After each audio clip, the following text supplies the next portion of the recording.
Welcome to Let Me Fix This. Enjoy the video. You'll start by confirming the essentials. Update TikTok and grant camera/storage access so the app can attach images. Once done, prepare the exact photo you want to share in your camera roll and check it's under size limits.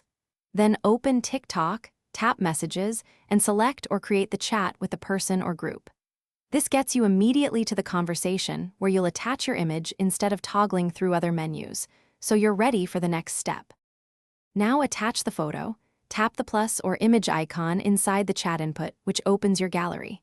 Choose the photo, then use TikTok's quick editing tools, crop, rotate, stickers, or text to tailor the image.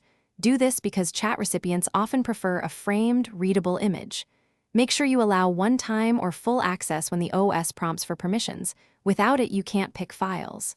Finally, preview the edited image to confirm composition and legibility before you hit send.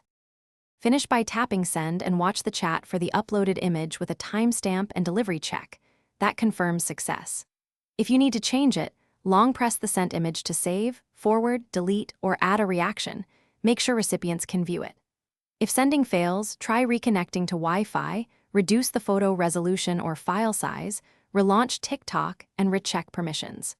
These steps resolve most problems quickly so you can share photos smoothly in chat. Thanks for watching. If you found this helpful, don't forget to like and subscribe.